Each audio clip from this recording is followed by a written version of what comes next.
Good morning, everyone. Thank you so much for taking the time to listen to our to my video here, and for taking a look at our page here, Keep Rolling Mobility.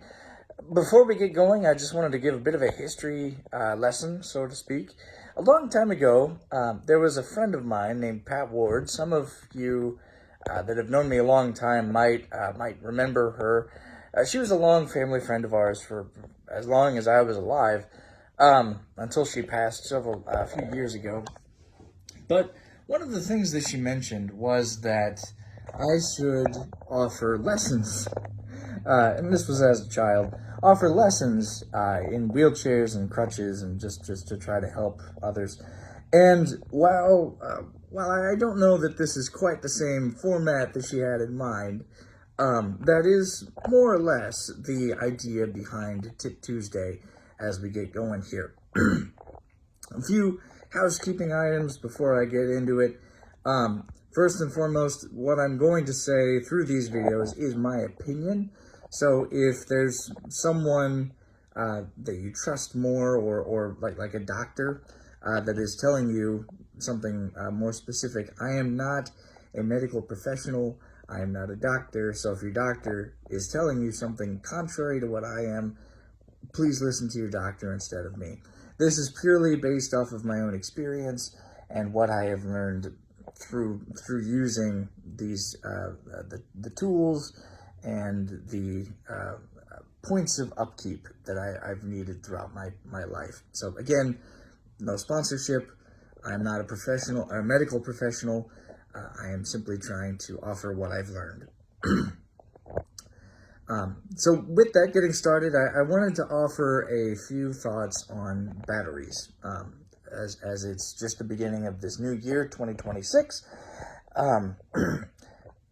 What I saw a lot in one of my last jobs as someone that worked with wheelchairs, scooters, that sort of thing, batteries need to be charged about once a week if the unit is not being used. If the unit is being used, depending on the manufacturer and the type of battery, if it's being used more than 30 minutes or so per day, go ahead and charge it overnight. Even if you're not using it at all, charge it once a week overnight. The reason for that is that even though the battery is not in active use, the unit is not on being used, that battery can still deteriorate if it's not being given just a bit of juice. Specifically, I'm talking about lead-acid batteries. I believe lithium-ion work a little bit differently, but the same is generally true across the board for batteries. So I would suggest charging batteries about once a week, at the very least.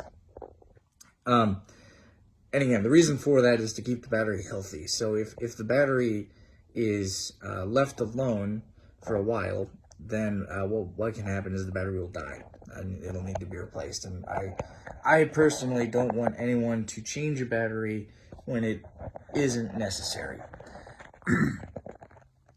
And so with that, the reason I bring this up now is that just getting out of the holiday season, a lot of folks, in my experience, put away a scooter or a power, maybe not so much a power wheelchair, but certainly a scooter, over the winter, because there simply isn't as much traveling to be done, maybe to family and friends, but much less in terms of going for walks down the sidewalk, for example, or strolls through the city. A bit less fun to do that when it's freezing outside. So what can often happen is the scooter will be put in storage, essentially over winter, and there's a few things I would caution when something like that happens. First of all, the garage itself has a few issues itself. Like it's a bit dirtier than inside your house.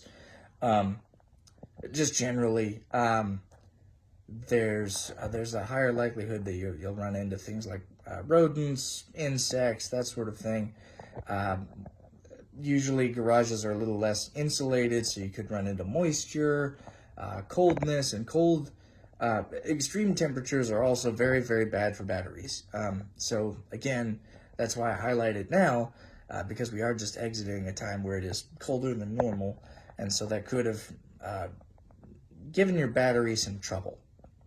So for those unaware, and I hope that that's not too many, as they really should explain this when getting a scooter.